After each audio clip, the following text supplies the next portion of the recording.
Good morning. My name is Jose Gregory, and I am currently a third year student at the University of Pennsylvania Law School. Today is Wednesday, October 25th, 2000. It is shortly after 10 o'clock in the morning, and I am going to interview Donald Millinger in the law offices of Clare and Harrison, located in Philadelphia, Pennsylvania. Before we start, I would like to thank Mr. Millinger for participating in the Legal Oral History Project at the University of Pennsylvania Law School. This interview will be conducted in chronological order, starting with Mr. Millinger's childhood. Mr. Millinger, shall we begin? As I mentioned, I would like to start with your childhood. Okay. When and where were you born? November 17th, 1954 in New York City. Were you raised in New York City? I was actually born in Manhattan and grew up there for about the first 2.5 years, 3 years, and then my folks moved out to Long Island, so I grew up mostly on Long Island in Roslyn and Nassau County. Were your parents also born in New York City? My father was born, I believe, in the Bronx, but certainly in New York. My mother was born in Hannibal, Missouri, but again moved to New York when she was a child, and I think grew up in Brooklyn. What were your parents' occupations? My father's now retired, but he was an independent insurance broker, third generation owner of his own business. And my mother, before she got married, was an internal revenue agent and then a teacher. But when she got married, she became a wife and mother and raised the kids in the family and did a lot of volunteer work, but didn't have a full-time job. What did she teach? Business in inner city schools I guess before she got married would have been in the 30s and 40s. Did you have any siblings? I have an older brother. Did you look up to him? No, he's 3.5 years older than I am, so we really were so close in age that I didn't have that sense of looking up to him. I mean, he looked out for me in certain things, and I tagged along, and as we got older, sort of towards junior high school and high school, had more of a friendship than a sort of an older brother kind of relationship. When you were a child, what did you aspire to be when you grew up? So that question, I don't remember ever aspiring to anything. It's interesting. I mean, kids you always say, oh, I want to be a cop or a fireman or a lawyer or a doctor or something or another. And to me, it just never entered my mind as, gee, I wanted to be any particular thing when I grew up. I just never occurred to me one way or another. So I never had a burning desire to be a lawyer either from a child. Moving on to your adolescent years, okay. Where did you attend high school? Again, in Roslyn, Roslyn High School in Nassau County, outside of New York. Were you involved in any extracurricular activities, any hobbies? Yeah, I was a musician. I played saxophone, clarinet, and flute. Started playing saxophone, I think, in the 4th grade. So through junior high school and high school, was in band and orchestra and marching band and a jazz band. Got very active in the high school theater group, the Royal Crown Players it was called, and did mostly backstage work, set design, stage managing, had absolutely no talent for the stage from an acting perspective, more just from musicians. So I did some pit band work in that also with the musicals we did, and ultimately became president of that club. And then was involved in some of the sort of political kinds of groups that were involved. I was one of the organizers of the first Earth Day I don't know if celebration is the right word, but Earth Day event in the high school, for Earth Day generally, but in the high school events for it, and then was involved with some other groups too that ended up closing down the high school for a few days to protest the Vietnam War and Kent State protests, and circulated handgun control petitions when I was a junior in high school, so had a certain amount of political involvement as well. Did you have any role models or mentors during your childhood or adolescent years? Again, when you asked me that question, my immediate reaction was no, because when you think about role models and mentors, you think about, public figures, you think about historical figures in that sense, and really none of that resonated. But in further thought, my real role models were family. I mean, I really look back and look at my parents and my grandparents who shaped me more than I believe I even realized at the time, with just my parents. All my families always had very loving relationships and a strong social consciousness, heavy emphasis on education and continuing to improve yourself and help other people. So from that perspective, I would say lucky that my role models were right with me all the time in the home, and my grandparents lived in New York, so I spent a lot of time with them as well, and sort of grew up a little bit in New York as well too because of the time I spent there. So I would say those were the real sort of mentors and role models until I got to college, where some others developed, which you want to get to later. We can in the college questions. Were your family relatives also politically active at the time? I would say more socially conscious in the sense they weren't involved in a lot of political organizations, but my mother, when we were at school, didn't just sit around at the house all day. She was involved with a number of volunteer organizations. She was involved with, I believe, the League of Women Voters, with Planned Parenthood. She was very active in the local Hadassah organization. My father, because he was working, was less so, but my I think was active in B'nai B'rith and some other organizations, Jewish organizations, and really were always just very engaged in what was going on socially too. So from that perspective, there was an involvement, but not so much in organized political activity. You were an adolescent during the late 1960s and early 1970s. Mm-hmm. This was a time of many important events in the unfolding of the gay civil rights movement. One keystone event was the Stonewall Uprising in 1969. Could you tell me how Stonewall and other related events impacted your life personally and politically? They continue to impact. I mean, that'll probably be an ongoing thread throughout the whole discussion. When Stonewall happened in 1969, I was, I think, 14 years old. It was June 1969. I was born in 1954 in November. And my own real consciousness of realizing that I was gay didn't happen until, I guess, later that year when I was 15, going to maybe the beginning of the following year, 1970 or so. Growing up in New York, you clearly, I mean, it was in the papers, you knew what was going on, you saw it, and I just remember noting that, wow, this is sort of interesting. Here's this riot going on for 3 days that didn't involve the war, because everything at that time had been so much anti-war protest or was racial protest, that here was something that was sort of different. And I think a lot of people didn't realize what the resonance of Stonewall was until a number of years later, in the sense that it took a while for people to then build on what happened at Stonewall to say, hey, you can fight back on things. You can use an event as a trigger mechanism to start saying there's a need for equal rights and equal protections, and that's when organizations started to form and become more and more active. And I guess really the after effects for me started really bubbling up in 1972 when I was more in college, when I got more politically active in the gay and lesbian rights movement. So you were openly gay at a young age. Did you find it difficult back in 1970? Openly gay, I knew I was gay in my 3 years of high school. I don't say that I was open about it. Okay. I really wasn't open about it in a public sense until I got to college. That's not to say that certain friends didn't know, but even though I was always very comfortable in it and never had a problem with my own coming out personally, I was no fool, and I knew at the time that it was not socially acceptable, that it was not something that would have necessarily gone over particularly well with most of my friends, and certainly in the general peer group in high school. Didn't even want to think about at the time how my family would deal with it, so I just kept it very much to myself. I actually had a relationship for those years with someone in New York, so I was able to have an outlet and someone to talk to and be with and hang out with and go through that coming out process. And I guess not until my senior year in high school that I really opened up to a couple of friends there.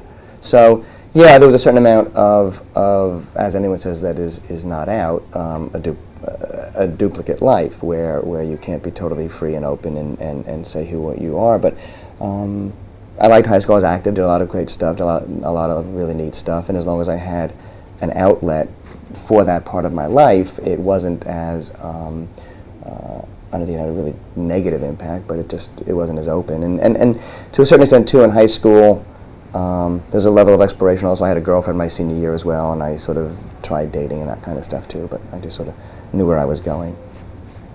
Do you think that growing up as a gay male is different today? Yeah, absolutely. How so? It's a number of levels. Positive, negative, and I think some neutral. On the positive, there is, I mean, clearly a much broader social acceptance in general about gay and lesbian issues and gay and lesbian people. You know, you can talk about it from a political perspective or a legal perspective. There are more rights available, more civil rights, more political access.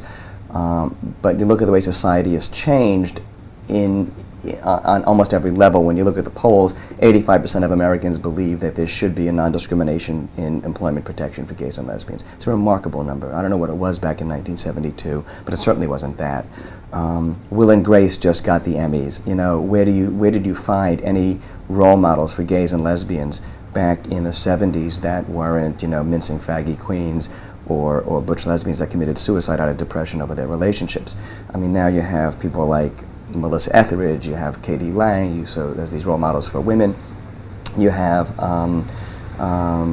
Billy Bean, you have a lot of gay and lesbian athletes, gay athletes that are out there, Greg Louganis, that are people that are saying, yeah, I can be gay and healthy and out there. So from that perspective, there are more role models, there's more social acceptance. I think within the schools, there's just a sense now that gay and lesbian kids exist.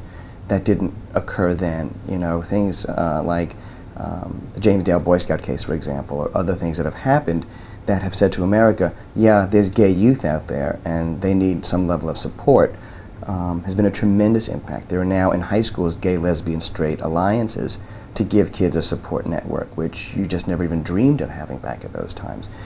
And I think the other positive effect has been there's just, you know, as with so many other things, the power of information. I mean, the internet is out there. So even if you are a kid growing up in rural America or in a small town or a conservative city or with a difficult family, there's access to information. And I've known many people that have always said growing up they thought they were the only one, they were alone, no one else existed. You jump onto the net and you can find out all the information you need about other gay people, what gay life is all about, what it means to you, what it is. So I think just that access of information has been a tremendous boon for being a gay kid. On the negative side is the specter of AIDS. I mean, kids growing up today have had that as part of their entire existence, where sex on some level equates with illness or potentially death. When I was growing up, you talked about protection to avoid pregnancy. And although you never wanted to get a girl pregnant and you didn't want to have to deal with an abortion at that age, it's just not the same as protection, meaning, you know, without it you can die. So I think from that perspective, it's cast a bit of a veil over gay kids, especially if they're thinking and they understand what the issue is. And again, which is why I think the support groups are more important, to say that, well, you know, it may be out there, but there are ways of dealing with it, and there are ways of being safe, and way of being healthy, and way of leading a very good, valuable, productive life. And one other positive thing, too, just going back to the role model, aside from all the great big role models out there that are public figures, I think there are just more people that are out in the workplace and in the newspaper that allow kids to say, well, gee, there are people out there that I can talk to or meet and show me what it's like to be a healthy gay role model. On the neutral level, as a gay kid, I've talked to other people who are in high school and college, and there's still the peer pressure issue. I mean, kids still tend to be very unforgiving of differences, and there are still the words queer or gay or fag that are thrown around as sort of a general epithet if a kid doesn't fit in, whether they are gay or not. And I think kids can be cruel. And I think when someone is dealing with an issue such as sexuality on their own internal level, to have that additional pressure on the external is still a hard thing to deal with. When did you decide to come out to your family and friends? Friends, well, I mean, that gets all tied up with college. Friends I sort of started to in high school. As I said, my senior year, I came out to my high school girlfriend actually and told her that I was having a relationship with a guy in New York at the same time. She was cool, she was great. I had a feeling she would respond well, and that, in fact, she wasn't totally surprised. And my senior year, I continued to see her and to see the guy in New York, which was sort of very, very New York in the 70s. And when I got to college, and we can deal with that if you want to go more chronologically later on, but within my first month there, I met someone who is the person I spent the rest of my life with. I mean, my current partner, Gary, and We just celebrated our 28th anniversary. We met in 1972, and essentially moved in together by the end of the year in his dorm room. So when you are living two people in a dorm room in a college, and they know it's a single, word sort of gets around that this is, you're not just sort of best buds with someone sleeping on the floor.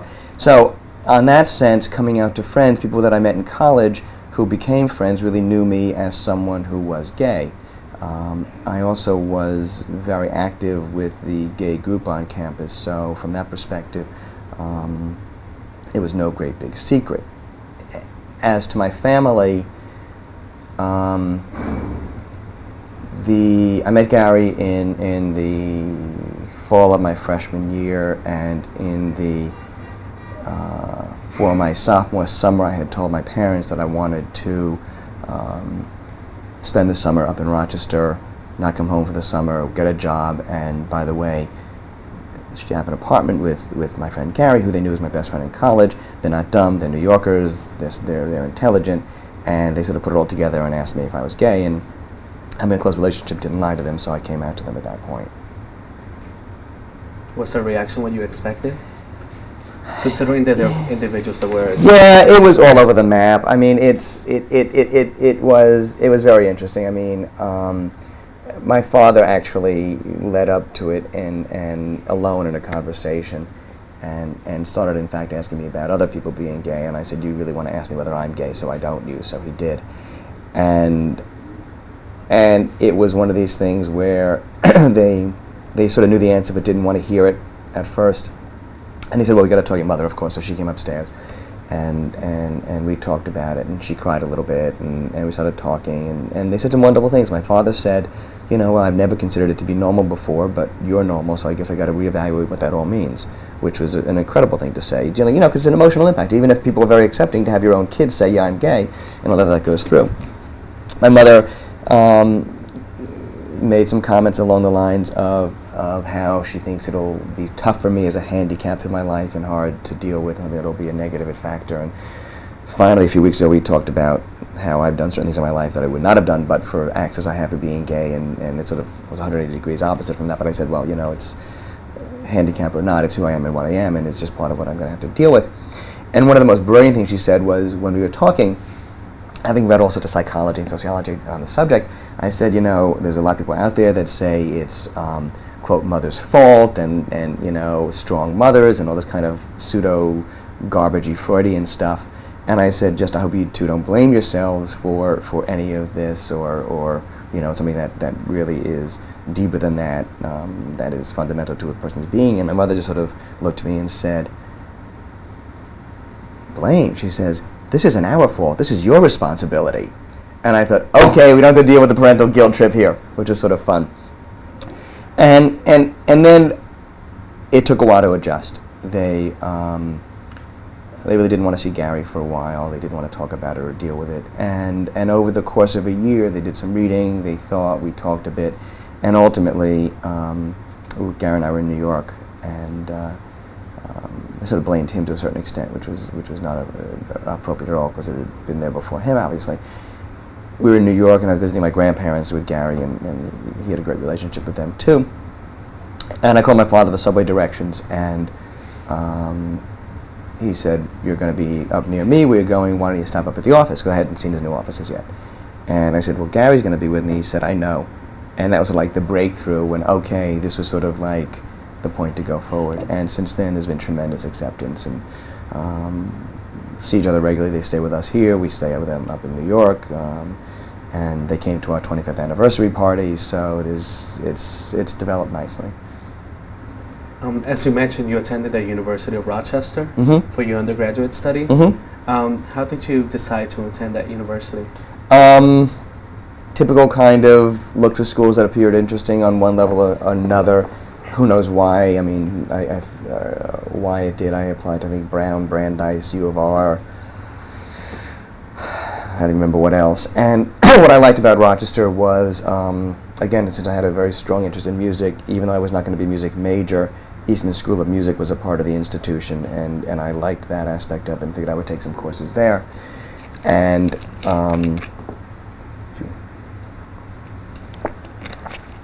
I like being in the Northeast. I like the area, but I didn't want to be in a major city. Because I had, been in and under the influence of New York for so long, I figured just to get away from the major city environment. And it just seemed like a good place. I interviewed up there and spoke to people and had some friends that had gone there that really enjoyed it. So it just seemed like the right place to go. And what led you to double major in sociology and psychology? I had a great college experience. I just was all over the map with liberal arts. I just took whatever I wanted to take and just for the sheer joy of learning. And I just always had been interested in human behavior and societal behavior. So I started in psychology, and that was just too individually oriented, and went towards the sociology and really went to a social psychology kind of major, where it really does look at institutional structure and social behavior, organizational behavior, and met a fellow there, a sociology professor who became my advisor and a mentor, and also was gay, and became a good friend of Gary's and mine, and still is. And so it just seemed like a very good kind of, and he sort of led me in the directions that I was interested in, that whole social psychology area and social behavior. And it just seemed like a very interesting thing to get involved with. And I needed a major of some kind, and it just happened to be one that looked promising. What types of careers did you consider when you were in college? Nothing until towards the end, in the sense that, again, I really viewed college as and I was so scared of my parents, as a way just to take whatever I wanted to take. So I was taking courses in astronomy and biology and fine arts, and in my major in English. And then I was trying to figure out what I wanted to do. I sort of ruled out clinical psychology. I just didn't have an interest in that, sort of looking at what I could do for my major. And I thought of sociology, getting an advanced degree in that, but that would have meant mostly a career in academia or research, and was not appealing either. So I figured I needed some kind of a trade, so I went to law school. I decided to go to law school rather than become a plumber or an electrician. Why did you choose to attend the University of Pennsylvania Law School? Let me sit back on the law school thing first, and just a follow up on, and then I'll go into Penn. Okay. In trying to figure out what I wanted to do, Right. Going forward, Gary and I, we had a very good friend in New York, a fellow named Henry Berg, who at the time was the deputy director of the Guggenheim Museum, and he had a degree in law as well as art history, and he had Harvard, Yale, and Princeton background. But he never practiced law a day in his life, but he had used that legal degree as a way of doing interesting things with his life and his career, again, becoming deputy director of a major museum. And it was through that sort of role model that I could see that you can use that law degree for interesting things. And again, since law is so societally based and is a way of regulating social behavior, it appealed to me from that whole social psychology background as well. So from that perspective, it tied in, if not directly with my undergraduate major, a focus that major had with someone that said to me, yeah, here's what you can do with a career with that degree, but maybe not practice law if you're not interested in it. As far as Penn goes, again, you'll see a common theme throughout here is my relationship. When I was graduating, Gary and I decided we wanted to continue to be together. He had graduated, in fact, after the end of my freshman year. He was a senior when we met, and stayed in Rochester to get a degree in theology. A, because he was interested in it, but B, needed to stay in Rochester because he wanted to stay in with me. We were both graduating at the same time, so what we did is we picked schools in certain cities. He was going to get an advanced degree in religion, and sort of mixed and matched to find out where we might get into schools in the same city to go forward. So we applied to schools in Philadelphia, Chicago, and Boston, and also Duke. And of the schools that I got into and he got into, the best match was Philadelphia. I got into a Penn Law School, obviously, and he got into a graduate program at Temple, which he ended up not pursuing, but that was how we ended up getting into coming to Philadelphia. Well, what was the admissions process like when you applied? I have no recollection. The best that I can say is that it involved an application with some essays. There was no interview. I never visited the campus. Took the SATs. So I think that's what it was. SATs, application, send in your check, and wait to hear. Whether it's changed or not, I have no clue. How was the general demographic makeup of the student body in the late 1970s? It was fascinating. I'm sorry, go ahead. In terms of minority students, women? It was fascinating. My class, I think, had the highest representation of minority and women, I think, in the history of Penn Law School. You can check that, but certainly one of the highest. We were 30% minority and 40% women, which meant that the white male was a minority, especially the straight white male, obviously, was a minority there. So it was fascinating. It was absolutely, and it was an incredibly invigorating group of people, and there was a lot of interaction among the various groups there as well. So that really was pretty cool. Was there a public service requirement No. at that time? No. Even though there wasn't a public service requirement, were you involved in any type of public service while you were a student? I'm trying to think back in law school. 76 to 79. I know that I was involved with I'd always had a very strong interest in the arts, and I was involved with the committee of the Bar Association, the sort of art law committee of the Bar Association that ultimately led to the founding of the Philadelphia Volunteer Lawyers for the Arts. So I think as far as extracurricular kind of stuff, that was probably about it at the time. So you weren't involved with any student groups No. at the law school? No, I don't remember them being that many active ones. I mean, I'm sure there were. There was no formal gay group. I think there was an African-American group also, I think, was there.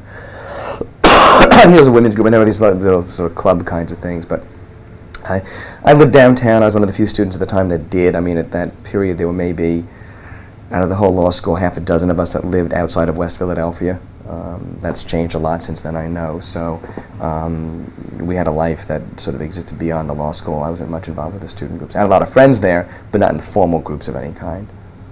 You mentioned that there were no groups for gay students. Mm-hmm. Were you aware of any other openly gay students or faculty or staff members? No faculty by any means. Students, there was a small group of us. I remember 3 women, all Latina, which was sort of interesting. There were 4 Latinas in my class. 3 of them were lesbian, which is sort of interesting. I don't remember any others in my class. I believe when I became a second and third year, there was some who were in first or second year behind me. The only gay staff person at the time was my partner Gary, who ended up getting a job at the law school. His only employer, actually, all these years. He started, when we moved down here, he did not get the degree at Temple, and he started at Penn Law School about 6 weeks after we moved here as a stack attendant in the library, and now he's Dean of Students. So he was the only staff person I knew at the time who was gay. Do you think your experiences as a gay male in the law school was different from that of the other law students? You know, you only know what your experience is, so it's sort of hard to say. You know, we all are a product of who we are, so I would say it would have to be. Again, I've always been fairly open about who I am ever since college, whether it's in college or law school in the workplace. So, you know, my assumptions, people made certain assumptions about me or had certain thoughts about me. I never had any negativity thrown at me, any homophobia thrown at me. We had a lot of friends, and we had a lot of parties at the house, and most of our people at the house tended to be out of that 30-40% demographic. We really spent a lot of time with the people of color and the women there too, but also some other folks as well. And you know, I would say what really made my life different from most of the law students was not so much the absolute fact that I was gay, but that I was in a relationship and living downtown, which gave me a real life outside of a law school life, which a lot of people that, you know, again, in that era didn't have, especially because a lot of people lived in the dorms, for example, which were part of the law school now where Biddle Law Library is, Tannenbaum Hall. So people were much more focused on being in West Philadelphia and being a law student, and I think I had much more of a broader kind of life than most law students had at the time. How different do you think the experiences are now for gay students at the law school in the present day as opposed to when you were there? Again, you know, I keep up with what's going on at the law school, and especially with the gay groups there. I think it goes back to the whole issue about the way society has changed and the way it's different now for high school kids as well, in the sense that with the greater social acceptance, I mean, clearly when I was in law school, there were other gay students. I was not the only gay male out of a class of 200 and whatever number of people. It's just statistically impossible. Now there are more people that are out and open and comfortable about being gay at the law school, and as you know, there's a group, the Queer Law Group, which is a support group and a social group, and also does some level of community work and social activism. So I think from that perspective, there's more of a support there. I think another big difference is that one of the fears in law school at the time, and I think to a certain extent now, but certainly much less, it was always like, oh my God, if anyone finds out I'm gay, every law firm in the country will find out and I'll never get a job. And law has often been viewed as a very conservative profession, which in a lot of ways it is, but now it's no big deal being gay and a lawyer in many, many contexts. I mean, again, a lot depends upon where you are. I mean, you're talking about major cities or urban environments, especially in the great liberal Northeast. It's just not a big deal. And I think because there are so many people in the profession that are willing to be out and open and say, you can be gay and out and comfortable and lead a good professional life, I think that that has a tremendous impact on gay kids, that there are these kinds of role models out there, gay law students, I shouldn't call them kids. and I think there's much more integration among the law school with things happening in the city on a gay and lesbian level too, like involvement with the Center for Gay and Lesbian Studies, which has an intern program right now. There have been gay faculty at Penn Law School, as visiting professors have been there, so there's a good position to say, yeah, again, you can be out and a professional and also have people that they can talk to in the law school context. So I think just from that perspective, it is now easier to be gay because in law schools it's easier to be gay in general.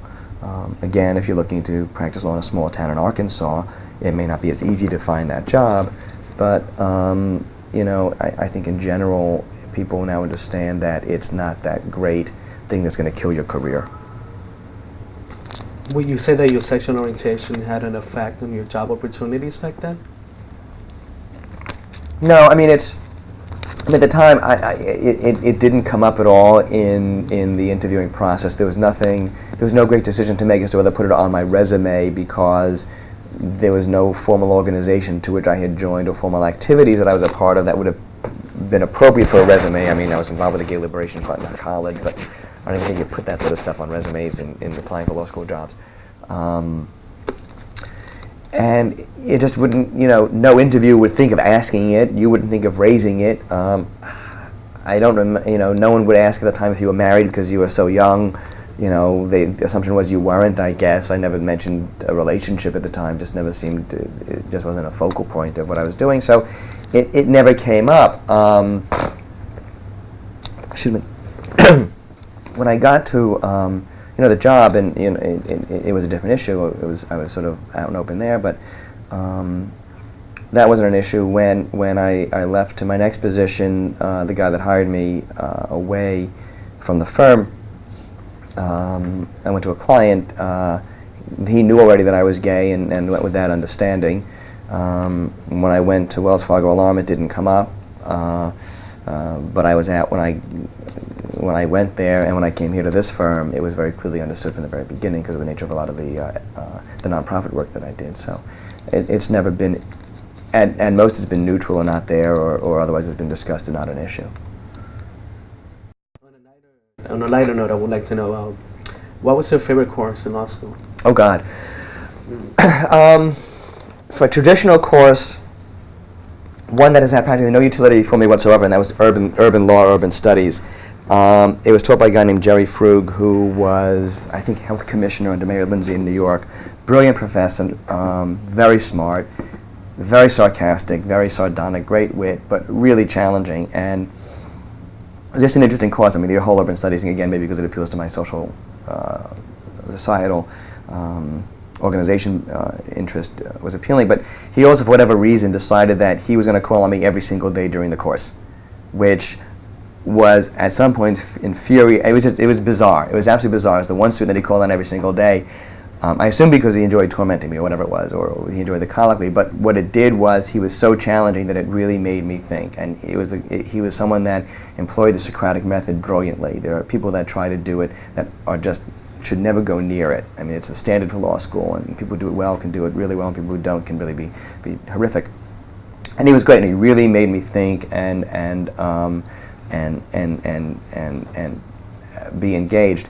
The other thing is I did my third year was the clinical course, and I absolutely adored that. By third year, I was tired of classroom work. I saw very little pedagogical reason to continue with courses that would have no relationship to what I wanted to do, or, again, I say bad, people who don't know the Socratic method trying to use it, and really just didn't want to spend much more time in the classroom, but was involved in the clinic, which at the time was just one clinic, a single litigation clinic, public service. And I think it was Doug Frankel's first year there, and just got in, even though I didn't want to especially be a litigator, got involved with some really interesting people, and that whole issue of working for people that couldn't afford legal representation and dealing with real life issues and real life problems, and dealing with interview and negotiation, and getting some sense of what it was like to be a lawyer, but also some sense of giving back to the community, which I thought was really important as well. So that to me was absolutely without a doubt my favorite, and I think of course had the biggest impact on me. Were you influenced by any other professors? I don't know. I mean, I've stayed friends with some. I mean, I've stayed very friendly with Bob Gorman, who is just a really great guy, and I thought some others were really very good professors. Leo Levin was a great professor. I mean, there's a whole bunch of that were really fine professors, but, you know, as far as influence beyond the classroom, I don't think so. Have you remained in touch with many students from your graduating class? A number. Yeah, because, you know, a lot of people from Penn stay in Philadelphia. We see each other or stay in touch. I wouldn't say a huge number, but a comfortable number of people that I enjoy seeing. Would you say law school was what you expected it to be? Yeah. I didn't even, you know, have a lot of expectations at the time. I just didn't know. As I said, I didn't have one of these senses that I've always wanted to be a lawyer, so I never really focused on what law school was. I never even read or saw The Paper Chase, which at the time was the hot thing to see, because about how awful law school was. And it was fine. It was a good experience for me. It was challenging. It was tough. It was fun. It was a good place. Now I would like to discuss your work experience. Mm-hmm. After graduating from UPenn Law in 1979, you started working as an associate in the corporate department at Wolf Block. Mm-hmm. How did you decide to work for this law firm? The sort of typical process of going through interviewing. I mean, as I said, in law school, I didn't even know whether I wanted to be a lawyer or not, or how I wanted to practice. How did you decide to work for Wolf Block? It's the standard interview process at the law school. As I said, at that point, my second year, I really didn't know what I wanted to do with the degree. I figured, well, let me interview for a second-year associate position somewhere, a summer associate position. So I interviewed only in Philadelphia. I take that back, Philadelphia and New York. Got a number of offers in both cities, and so I did want to spend the summer in Philadelphia because I liked it here. To my surprise, I mean, we moved here and didn't know whether we'd like it or not, and actually we're enjoying the city tremendously. And I also didn't want to spend the summer away from Gary. So, and Wolf Block was just a great firm, had a great reputation, so I worked there for the summer and enjoyed it a lot, enjoyed the people, enjoyed the work. So when it came to third year, I think I interviewed a couple of firms in New York thinking maybe I'd want to go there, nowhere else in Philadelphia because I had the offer from Wolf Block. And then we made the decision we really wanted to stay in Philadelphia. So I went over to Wolf Block, figuring I'll practice for a couple of years, see if I like it, and if I do, I'll stay with it, and if not, I'll figure out something else to do. What was a typical day like for you at the firm? Obviously it changed. I was there for 10 years. I mean, you know, early days as an associate, it's long hours pretending you know what you're doing, and learning law, how to practice law. In the first year at Wolf Block, they had, I think they still have, a rotation where you go through 3 different departments for a period of 4 months each. So you really didn't sink your fangs into anything major until your second year, and then, you know, because you knew you were going to be leaving to go to a different department.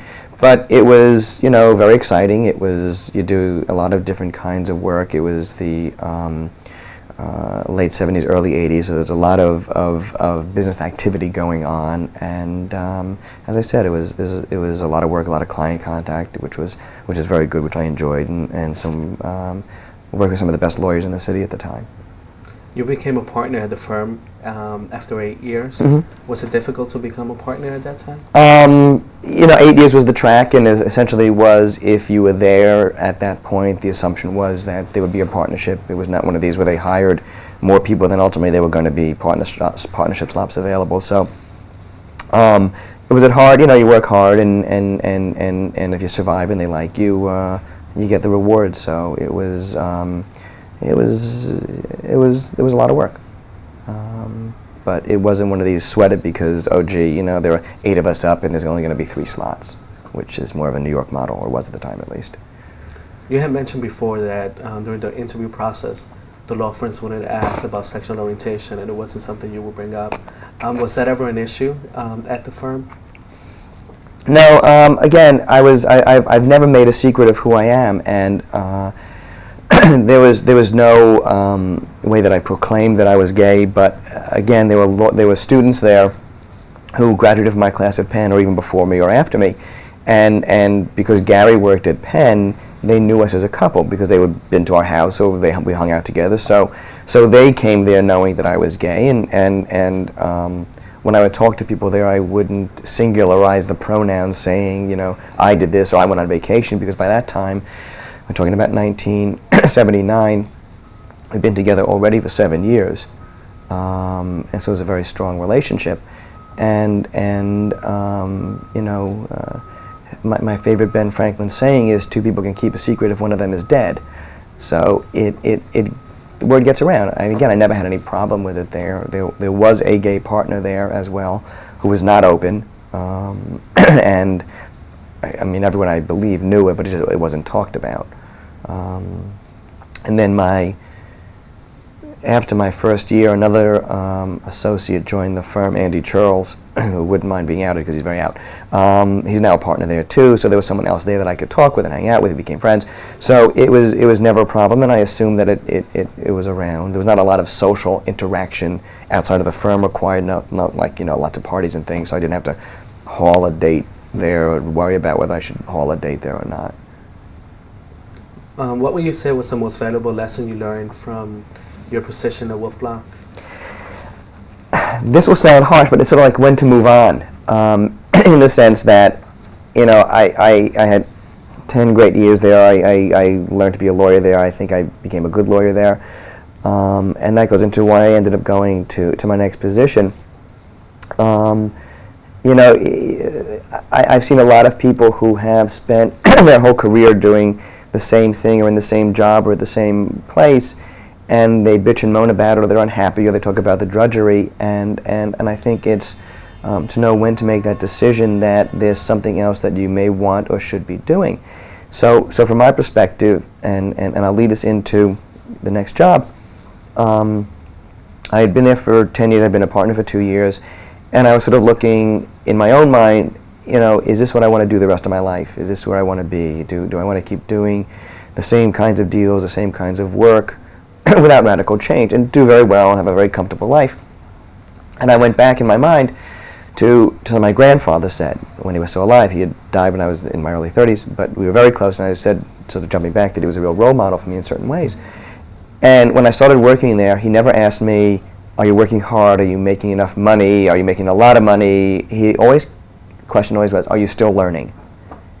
And that to me was the essence of what work, and not just work, but life should be. Are you still learning?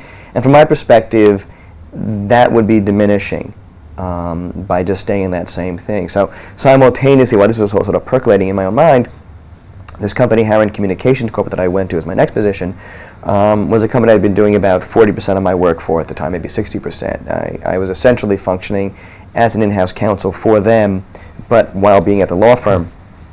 And they asked me whether or not I would want to come in and be their first in-house lawyer. So that came at the right moment where I was thinking, do I want to do this, or what do I want to do going forward? And the answer was perfect timing, great opportunity. So again, to say knowing when to move on is not that I was dissatisfied there, but it's you reach a point where you got to say, this has been great, do I want to keep doing it or not? And the answer may be yes. But I think that was the most valuable lesson that I learned there. If I recall correctly, you were responsible for establishing the company's first legal department. Mm-hmm. How difficult was that? It was me and an assistant, so it was not. It was not a big deal. It was me, and I brought my sort of secretary / paralegal with me. So, it wasn't very difficult from that sense either, because, as I said, I had worked with this company for. God, I probably started working with them around 1981, and I left there in '89. It's about 6 or 7 years. I knew all the executives. I knew a lot of the employees. It was owned by privately held by a family, a mother, a son, and two sisters. The founding husband / father had died. I knew them, so I came in with a lot of credibility. I came in already doing a lot of the work that needed to be done, but from an outside counsel basis. So it was not very difficult at all. There was a real sense of, great to have you aboard, glad you're working with us. Now we don't have to pay you by an hourly rate. We don't have to worry about calling you and how much it's going to cost, because I was there, on a salaried basis, and I was their in-house lawyer. So it was not difficult from that perspective. Why did you only stay for 2 years at Harris? As I said, it was owned by this family. There were a lot of problems within this family. Problems that I knew about having worked with them. Problems that caused me, when I was leaving a law firm partnership, wanting to have an employment contract with a company in case there was a problem going forward, because I knew there was a potential risk. And I actually was the only employee ever to have an employment contract with them. There was a major potential friction between the family and the executive vice president, who's the guy that hired me, and ultimately that blew up after about 2 years. And huge battle with him, and ultimately they said, you're out of here, and everyone you hired, which was exactly what I had thought could happen 2 years before. Fortunately, I had an employment contract, which at first they didn't want to honor, but after 2 years of litigation, they decided it was in their best interest to honor it. So it was not the happiest of circumstances of leaving, but ultimately, through what it led to for getting to the Wells Fargo position ultimately, and the settlement and litigation, it worked out fine.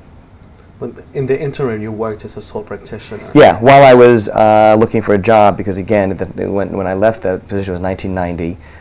It was the height of the recession. And for the kind of position that I was looking for, people were saying to me, it'll take you 12, 13 months to find it, because I was looking for a senior position. I had 11 years, 12 years of practice, whatever it was. So during that time, rather than just sort of sitting around doing nothing, I just did some legal practice out of my house, and had some clients that I had sort of maintained while I was at Harron. They let me keep a small side practice. I'd done a lot of work in entertainment and art law when I was back at Wolf Block. I kept some of those clients around. And I'd say, probably spent 60% of my time looking for a job and 40% just doing legal work. And it was fun. It was sort of interesting, knowing I didn't want to do that long term. I didn't want to be a sole practitioner, but it was a way of being productive and working while I was looking for a job that I wanted. As you mentioned, in addition to doing corporate work, you also worked in art and entertainment law. Mm-hmm. How did this interest in art and entertainment law come about? I've always been interested in the arts. I mean, ever since I was a little kid, I went to, my parents took me to shows in New York and concerts and theater and museums. My grandparents would take me to the museums. There was a very, very strong arts interest in my family all through all of us. And Sunday New York Times came, my brother took the sports section, I took the arts and leisure section. It was always there. And again, as a way, I've always tried to find ways to integrate all parts of my life as best as I can. I don't look at my job as where one thing happens and home is where something else happens, and entertainment or what I do for leisure where something else happens. I try to keep sort of a totality of my life working on a nice basis. And just being a lawyer and getting involved, as I said, back in law school, and I found that there was an art law committee. I thought this is pretty cool, sort of interesting. So I got involved with that, got involved with the Philadelphia Volunteer Lawyers for the Arts when that got founded, kept that going, and used it as a way. I mean, there's not a huge entertainment practice in Philadelphia. Most of that's New York or LA, but was able to attract some of that business while I was at Wolf Block. Got involved with a partner that knew a lot of sports figures at the time, and we ended up doing a Major League Baseball practice out of Wolf Block, which was really pretty cool. Big players at the time like Mike Schmidt and Bob Boone and real Phillies stars, and go to spring training every year, and sort of fun, and sports being a kind of entertainment, of course, is very similar to entertainment law. So it has always been a way that I've integrated a lot of what I do personally with some of my professional interests too, and some of my nonprofit work too has always been art and entertainment related as well. Are you also an avid sports fan? Never. Hated it. No, I'd say hated it. I mean, I've liked sports, never a big competitive sports fan. I grew up in New York in the 60s, so of course everyone loved the Mets. I mean, that was just something you had to do, and I have sort of half an ear open on the World Series right now. But, you know, I enjoyed doing athletics, but more of the individual kind, swimming, running, that kind of stuff, not really a big team sports person. Which always just galled my brother because he was an avid sports fan, still is, and I go down to spring training every year to deal with the clients, and you know, I couldn't care less as far as who these guys were. I mean, I could, they were clients, they were fun, it was interesting, but he's just gnawing at him that, you know, me of all people is down at spring training, when really like, he should be down there at spring training. So yeah, sports are interesting and fun, but it's not a biggie for me. Eventually you became the vice president and lawyer for Wells Fargo Alarm Services, which is the third largest electronic security company in the United States and Canada, and you held that position into 1998. How would you describe your experiences at this job? Oh, it was great. I really, really loved that job. It was, I got recruited by a headhunter when I was, after I left Harron, and I ran an 11-person legal department there. It was me, another attorney, several paralegals, and some secretaries, and it just was a great experience. It was, what I liked about it was, as a VP, I was part of the senior management team, so I wasn't just doing strictly legal work. I was involved with business decisions, strategic planning, operational issues, really the part of the 5, 6, or 7 people that were running the company. About a $250 million annual revenue company, part of BorgWarner Security, which is $1 billion a year, ultimately New York Stock Exchange company. 2,500 employees, and really sort of not knowing what was going to hit you on a day-to-day basis because it was so varied, there were so many issues and so many things to deal with that it was a very exciting place to be, and I had an awesome staff. I mean, just really good, solid people that really worked as a cohesive whole, and again, through that period, it was a tough economic time generally for the country. There was a certain amount of furloughs and layoffs and things that were happening in the company, as with many companies. And I had great loyalty, and I lost no one as a result of those kinds of issues. There were some people that left for personal things. They married and moved away. So it was just great. I mean, it was very exciting and very dynamic and very varied, and combined a lot of transactional stuff as well as a lot of just day-to-day kinds of business decisions. While at Wells Fargo, you were involved in both transactional work and in litigation. Mm-hmm. Do you think that lawyers should be qualified to work in transactional work and to litigate? Actually, what I was doing there was managing the litigation. So we did everything in that department that the firm needed legally, except for actually doing the litigation itself. And some of the more technical IP work, we did not do our own patent and trademark filings, for example. But we did all the day-to-day business contracts, business structuring, partnerships, general business advice, and a lot of the merger and acquisition work as well. The senior attorney that I had there was a litigator, and so he's the one that most directly did the litigation management, and I supervised it to the extent we needed to get final decisions made. I was the ultimate authority on those. So I think it's hard to be both a transactional corporate lawyer and a litigator. I mean, again, you go back to the old general practitioner model. I'm sure people still do it or try to do it or may do it in smaller towns, but I just don't see that as really possible. But you know, I think you can be a corporate lawyer and manage outside counsel in there doing the litigation for you. I mean, again, we were a electronic security company. People have their house broken into, or business broken into, or premises burned down, or you know, there's a rape or a murder on the premises, or whatever it may be. You're going to get sued. There's going to be claims. So we had claims all over the country, and there's a lot of active litigation. So we'd have lawyers outside that we would hire, and that had to be, quote, managed. So that's what I did. But I just don't think that's really feasible in a major practice to be both a business lawyer and a litigator. It's different skills, and I think torn in two different directions. According to your resume, you also participated in advertising and marketing while in this position. Were you always interested in this line of work?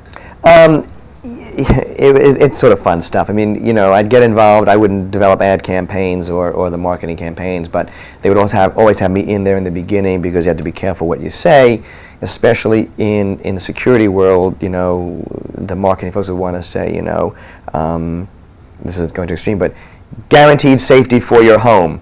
or never have never have another fire in your business. I mean, you can't say that because you're putting out there from a legal perspective, a representation or a warranty, and even though your contract may disclaim all those warranties, you can really get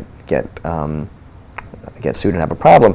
So it was always this. What I enjoyed about it was working in a partnership with the marketing and advertising people, saying, let's go as far as we can go, getting a message out there and working on a campaign, but let's make sure we're not going to get ourselves into trouble doing it. So I think marketing and advertising are very interesting, and I've enjoyed it, but it was not that I was working at that directly, and I just enjoyed sort of the dynamic tension where they try to push me further. Well, can't we just say this, or can't we say that? And I say, no, you really can't. But what I've always tried to do in those contexts as a lawyer is not just say no, but say no, how about? So rather than just saying you can't say that, is you can't say that, but try framing it this way. And realizing that in my mind, I have to be careful about, well, you can't frame it as a lawyerly kind of message because it's a sales document. So I had to sort of rearrange my thinking as far as how do I protect us, how do I get the message out there, but not make it sound like it's a lawyer. So it was sort of fun. It was fun. Why did you leave your position at Wells Fargo? Company got sold. We were the third largest electronic security company at the time, and we were bought by the largest, ADT, which is owned by Tyco Industries up in New Hampshire. And it was sort of interesting. It was our parent company decided it was time for their purposes to sell. And I was in the transaction from the very beginning, and it was the first transaction I'd ever worked on that put myself out of a job, which is an odd position to be in. And they already had a legal department, ADT, down in Boca, and they asked me whether I was interested in either a position down there or at the parent company up in Exeter, New Hampshire, neither of which appealed to me. I didn't want to, if I were to relocate, neither Boca nor Exeter were at the top of my list. So I took a severance package and left there. You're currently employed as a partner at Clerk in Harrison. Mm-hmm. According to your resume as well, it mentions that it seems like you have combined your corporate and commercial practice that you're accustomed to with entertainment law again. Would you say that's an accurate statement? I should look at my resume. I don't think it really has not been that much here. I mean, it was one of these things that I said I had a lot of it in when I was at Wolf Block. I've done some of it on the sort of the extracurricular basis, the nonprofit basis, but it's not really become a significant part of my practice here. Do you plan to remain working at this firm, or are there other job opportunities you would still like to explore? Again,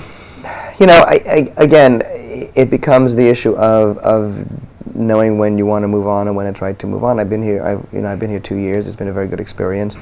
I can see getting to a point where I've been practicing law for 21 years now, and it's a long time to do anything. And even though I've done it in different variations, there's still a certain amount that's been practicing law for 21 years. And I can see getting to a point where I would want to say, okay, I've also had this very strong nonprofit interest. I've done a lot of work over the years, and I see we're going to get into that in a little bit, in the arts and culture and gay and lesbian social issues and some other issues as well, and saying, yeah, maybe it's time to really make a shift and go into that as a career choice rather than as a sort of a sideline. So there's always other opportunities, and nothing is forever. Looking over your legal career, you appear to enjoy practicing law in Pennsylvania. Have you ever really considered relocating to another area of the country? The only place that Gary and I ever talked about was going to New York, and every time we did that analysis, we just realized that we really like the lifestyle in Philadelphia. We've been here 24 years, never intending to stay, and have a great house. I've both done well career-wise. I've gotten involved with a lot of things, again, in the community on a nonprofit basis, a community basis, a social activist basis that I've really enjoyed. So every time we thought of moving to New York, it just seemed that we'd be giving up an awful lot for other things that are positive about New York, but a lot of other things that we just didn't feel like giving up. And Gary's also from New York originally too. I'm Manhattan, he's Brooklyn. Ultimately, I could see us ending up there, though. I mean, we've talked about, retiring there. I mean, retirement's a while off, but nonetheless, it's a place I think we will ultimately end up. And I think the equation as you get older changes in a lot of levels. So But otherwise, that would have been the only place we would have thought about, and the analysis always was, things are working well here, so it wasn't broke. We weren't looking to fix it. And we both love New York, spend a lot of time there, and it's easy. It's an hour and whatever minutes by train, so we're able to get up there, spend a weekend or a day or whatever, and see friends, theater, shows, and get our New York fix and come back to Philadelphia. While working in the positions already mentioned, you also held academic positions and lectureships in art and entertainment law at Drexel University. How would you describe your experiences as an adjunct professor and lecturer? It was great. I started doing that when I was still at Wolf Block. I think I did it for 8 years, 6 years, 7 years, something like that. And it grew out of being involved with the Philadelphia Volunteer Lawyers for the Arts, and then I met Ed Arian, who was one of the co-chairs of the department at the time. Drexel has a master's program, an MS in arts administration. And Ed was a great, interesting guy. He was a musician. He was a bass player for the Philadelphia Orchestra. Left that, got a PhD in philosophy, and became chair of the philosophy department. But combined that again, someone who combined a lot of his own life interests into a career, and set up this whole program there with the head of the music department. And I got to know, we were on a board together for American Music Theater Festival, which is something I've been very active with. And he asked me whether I would teach a course in art, entertainment, and the law in this program. And I had never really taught beyond the occasional workshop in legal rights for artists and things like that, as PVL, part of PVLA. I said, why not? So it was a 10-week seminar, once a week in graduate level, and I loved it. It was very, casual. I gave them a ton of reading each week, and you can identify with that, and assume that they did the reading and left from there and had real, just a conversational course and a dialogue, and tried to bring some real life experiences to it too, and loved the challenge, because, when you're teaching a seminar of 10, 15, 20 people, you have no idea what's going to come up, where they're going to be coming from, what they're going to ask, and it was a great give and take, and I really enjoyed the teaching. I wouldn't want to do it full time, but I really enjoyed that aspect of it. It was very engaging. As you mentioned, you have been actively involved in various nonprofit organizations and have held board positions since 1983. Particularly, you have been involved in the arts and entertainment community, in the UPenn Law Alumni Society, and in the fight for gay civil rights. When did your interest in arts come about? As I said, it's always been there. I just can't identify that. It was so strong in my family, and I just have images of certain paintings at the Museum of Modern Art in New York that I just have always been the ones that I go to when I visit there, no matter when I'm there. And the first Broadway play I went to was The Sound of Music, and I just remember Mary Martin coming out on that mountain singing at the top of her lungs, and it's just always been there for me. I've always had a strong interest in the arts. Could you mention your most significant involvement with art groups? Yeah, I just mentioned it. There's an organization now called the Prince Music Theater, which was founded as the American Music Theater Festival, and I'm one of the founders, still on the board after 17 years. It was founded in 1983. It is the only theater company in the country that has as its sole mission the development, commissioning, and production of new works of music theater, and that ranges from Broadway-style musical to performance art, chamber pieces, opera, and it's been an extraordinary experience. I joined the board, incorporated the organization actually, and I joined the board. I was general counsel for 10 years, president for 5, and I've been a vice chair for the past 2. And it's been exciting because it started out as just this new young pup organization that was trying to make its mark, and over the years it's become a major national organization with an international reputation. We've had pieces that have gone on to Broadway, off-Broadway, toured the country, toured the U.S. We've had, 10, 12, 15 cast albums, a couple of Grammy nominations. And 2 years ago, we finished a project of a capital campaign acquisition renovation of a theater on Chestnut Street, the old Midtown Theater, into our own home. So that was an $11 million capital campaign and renovation into an amazing theater complex of a 450-seat main stage theater and a 150-seat black box. So to have been with an organization from its very birth, its struggle, second and third year major deficits resulting in a $750,000 debt, which then got retired with running every season in the black, has just been incredibly exciting. Of being there from day one, the trials and tribulations, huge success, and now having our own building has just been remarkable. And again, in the early days, setting up all of their sort of legal systems, a lot of their business systems, doing all their contract work until they could do it internally, involved in every part of this organization has just been just a great thrill. It's been fun. You also served in the Board of Managers for the University of Pennsylvania Law Alumni Society from 1994 to the current year. What were your main responsibilities in this position? A lot of that really just involved working with the development department and the alumni affairs department at Penn as far as giving them feedback on really a lot of fundraising and alumni relations and how to stay in touch with alumni, keep things that are interesting to them and giving them information and then providing information back to them. And I know when Penn was going through a whole strategic planning process, Dean Diver was involved a lot with the group as far as keeping us informed and getting feedback from us as well. That was really just more informational back and forth and some level of fundraising and development.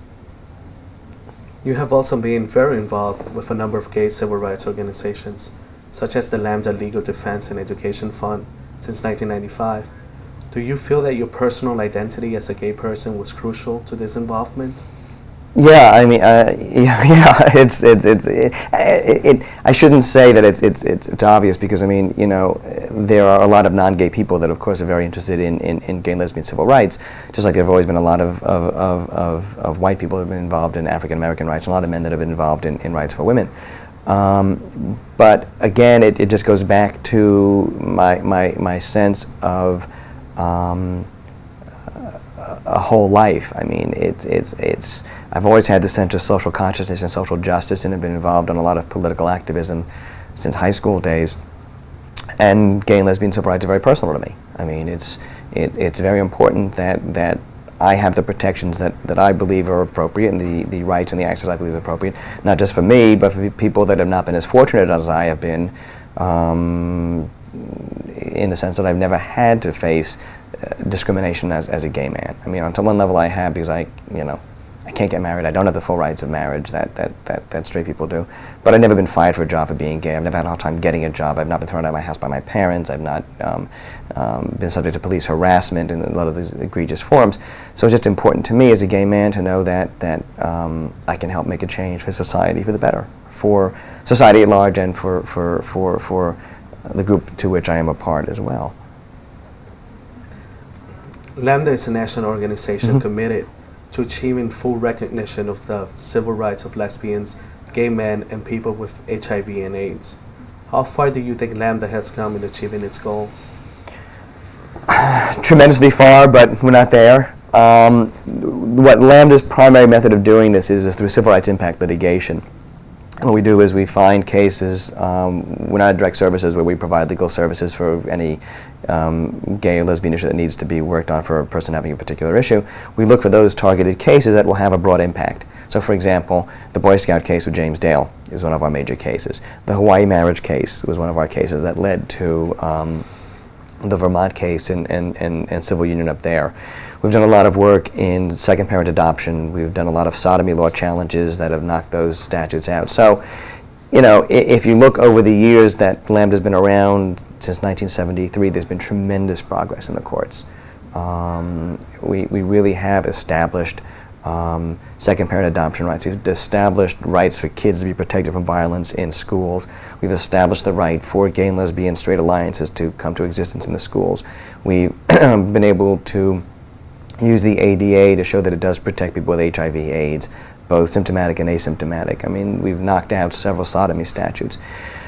Are we there? Of course we're not there. We still don't have a lot of the protections that we need, and a lot of the protections that we really need aren't going to come just from the courts. They're going to come from legislation like the Employment Non-Discrimination Act or hate crimes, which we don't get into because we're not a legislative and lobbying case. So the docket is always full, unfortunately, and there's a lot of work to do, but I think we've made tremendous progress. You mentioned the James Dale case. What is your opinion on the recent U.S. Supreme Court 5-4 decision saying that the Boy Scouts of America can dismiss Eagle Scout James Dale because of his sexual orientation? It's reprehensible. It is just totally inexcusable. I mean, here's an institution that thrives on public support and money, either from municipal governments, from police departments, fire departments, school districts, school boards, and what the Supreme Court has said well, first of all, it was just a badly reasoned opinion. I mean, trying to be as objective as I can, you read the opinion of Justice Rehnquist, and he just accepts without any level of questioning or probing or insight what he was told by the lawyers in their briefs. And then you look at the dissent by Justice Stevens, and it really does a very careful analysis as to why this should not be allowed. In any case, what the Supreme Court has said, which I think is really pretty powerful, and we're seeing it right now with a lot of the backlash, is the Boy Scouts are so fundamentally anti-gay in their message, and that is such a First Amendment right of theirs, that because they are so anti-gay, they are exempt from the non-discrimination laws of the state of New Jersey. That's a pretty powerful thing to put on the Boy Scouts, and I think that's why you're seeing a tremendous amount of this backlash around the country with Scouts resigning and Eagle Scouts turning in their badges, and cities and school boards and corporations and United Ways and charities withdrawing a lot of support. So, I think it's a horrific decision. What I find really remarkable about it is, A, it's still in the news on an almost daily basis, and there's been a tremendous outpouring of support saying this is just wrong. And as we've been saying, the Boy Scouts have the right to discriminate, but it's not right to discriminate. And people are getting that. And I think so, on one level, we've had a major victory out of it, that we've gotten a lot of attention. We're getting the issues discussed, and I think what the case has done also is, and it goes back to what I said earlier, gay kids are there. When I was growing up, you just never heard of gay kids. You wouldn't even think of gay Boy Scouts or gay straight alliances in schools. And, you only thought of gay kids if they were, quote, being preyed upon by adults. And this has alerted people to the fact that there are people in high school and the Scouts that need support systems and need ways of coping that we thought would be like avenues like the Boy Scouts, but aren't, but now there had to be avenues developed for them. So it was a horribly wrong decision, but there's a silver lining in it. I think there's been a tremendous response from a lot of people. Earlier you had mentioned marriage rights of gays. Mm-hmm. What is your take on the recent Vermont marriage ruling, where the Vermont Supreme Court said that the state must give lesbians and gay couples the same rights and benefits accorded to married non-gay couples, and found that sexual orientation discrimination warrants strict scrutiny? It's fabulous. I mean, it's really just a wonderful decision. I wish they'd gone the step further and said that the state had to accord full marital rights, full marriage. Instead, they came up with let the legislature make a decision, which I guess on one level politically was a smart thing for them to do rather than court ordered something. But the legislature came up with this whole civil unions thing, and it's a great first step. It is the beginning of it's the continuation of a very significant battle. I mean, I just find it so bizarre that people find the idea of gays and lesbians entering into loving, caring, fully recognized unions to be that threatening on any level. I mean, it's interesting, when Gary and I first got together, the rap was, gays and lesbians, they're promiscuous, they jump around, they're not capable of long-term relationships, and now when we're looking for the societal recognition of those relationships, it's like, you can't have them. So, I think it was the right decision. I think that it was gratifying being part of Lambda, because we're the ones that sort of started that ball rolling back with the Hawaii case in around 1993 or 94 and the whole National Marriage Project. This is going to be around for a lot of years. I mean, there's the Defense of Marriage Act passed by Congress and unfortunately signed by Bill Clinton, which is an anti-marriage statute, and a large number of states have those as well. So now we have to do the next step of, well, what does this mean outside of Vermont? Say somebody gets a civil union up there, they want to take it to another state. And, does that mean you can have some states where you're married, some not married, or some recognized and some not recognized, and what does it mean to employers? So it's the next step in the process, and it was a great thing to happen, and it was very affirming. Sadly enough, there's a big backlash going on in Vermont right now, which is translating into the election. We'll see how that goes, but it's exciting. It's a continuation in the battle for just fundamentally our right to make our own choices of what kind of life we want to lead. Not everyone wants to get married, but if you want to, you should have the option.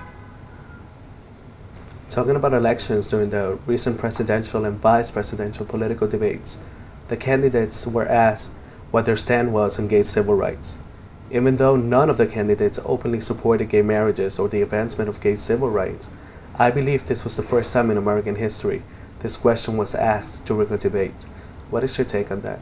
It's awesome, and I think Lieberman did come out on gay civil rights, and I think he came out in the debate in support of hate crimes law and involving sexual orientation, including sexual orientation. I believe he came out in support of the Employment Non-Discrimination Act to protect gays and lesbians. It's incredible. I mean, again, going back and just seeing that gay and lesbian civil rights were being addressed from the podium by a vice presidential candidate, being Lieberman, at the Democrat National Convention is an amazing sea change in society. To see as part of their platform, which they have articulated, the support of the hate crimes legislation, including gays and lesbians, and the support of the Non-Discrimination Act is amazing. I think Clinton started doing that after he became president, not before. To see candidates discussing these issues, see it raised, and seeing the Republicans struggling with trying to appear what they're not, but trying to appear like they want to include us. It's just an incredible thing to see. I mean, I was part of a group of 30 gays and lesbians from the country that sat down with Al Gore in April to discuss issues of importance to us and his views on gay and lesbian issues. I mean, that would have been unheard of not too long ago. It was unheard of. He was the first candidate to ever do that. And so, for me, it's clearly on record. Al Gore, if he's elected, when he's elected, hopefully, will support full gays in the military, will support a hate crime statute, and will support non-discrimination. It's amazing to have that as part of a candidate's platform. It's wonderful.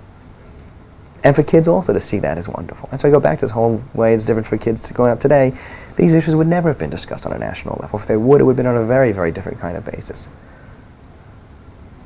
What would you say to people that argue that the gay civil rights movement is completely different from the rights movement of racial minorities or the women's rights movement? That they're wrong. I mean, any of these civil rights movements and is really part of a greater whole of just trying to give everyone a level of human dignity and respect and the right to lead their lives. I mean, all of these movements, whether it's been the gay movement or the women's movement, came out of a situation where there was a group of people being denied certain equal rights for who they are or what they are, or being abused or being discriminated against.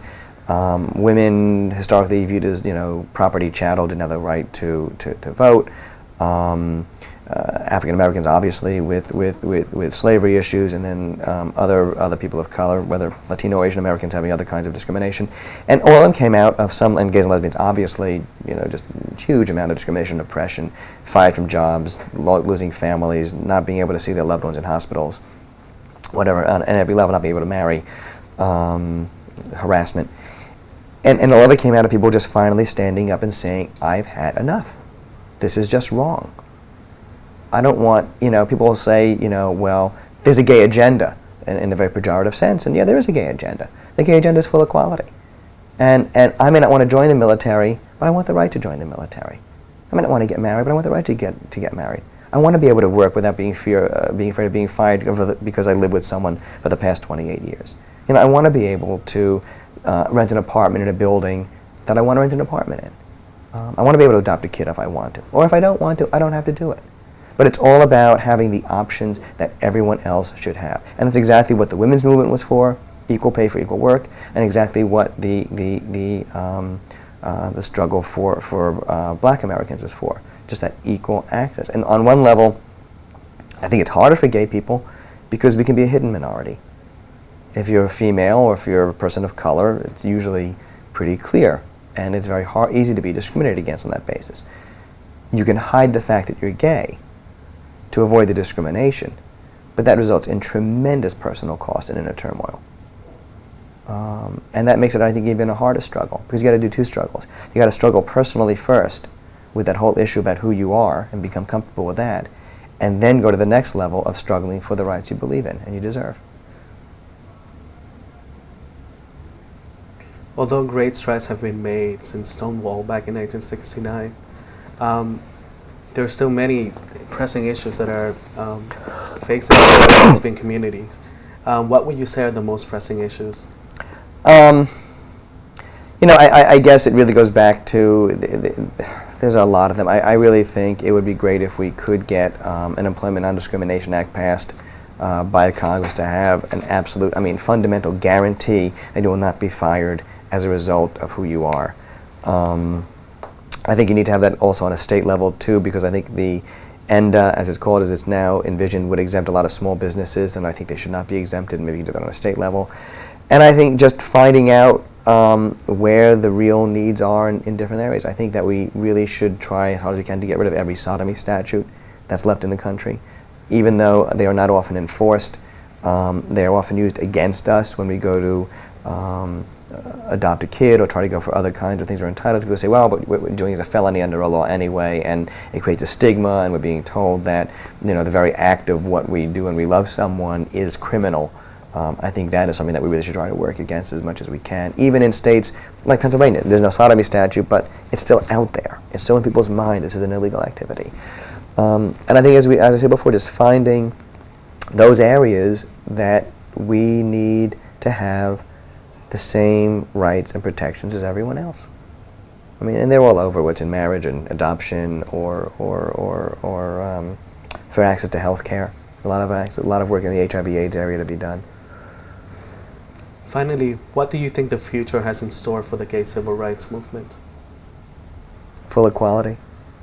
Not tomorrow, but ultimately. I think ultimately people are changing, society is changing, and it happens all together. There's Lambda, which does it through the courts. There are organizations that do it through the legislative process. There's a group like GLAAD, which does it through keeping an eye on media. Through that, the country. There are social forces out there like MTV and VH1 that just are so gay friendly, and it's just there. And I think ultimately, what any of these things are working to is societal change and acceptance. I hate the word tolerance. Tolerance means it's like, well, I can stand the smell if it's in that part of the room, but it still smells. It's acceptance. And I think what happens is, as more and more people come out and are comfortable coming out, and people who are not gay realize that there are gay people out there that aren't these horrible folks that the right wing tries to portray us as, I think that has tremendous significance and change. So it all sort of snowballs together. The legal protections, the coming out, the societal changes all work together, and ultimately I think there will be a recognition of the dignity of all people. It's a struggle. African Americans, Latinos, Asian Americans aren't there yet. Women still don't get equal pay for their work in a lot of contexts. It's all part of a greater whole of trying to achieve this sense that we're in this together, and no one is better or worse than anyone else. Great. Well, Mr. Millinger, this concludes our interview. Unless you have any final comments you would like to make? No, I'm thrilled to have done it. Thank you. Once again, I would like to thank you for participating in the Legal Oral History Project at the University of Pennsylvania Law School. Thank you. Great.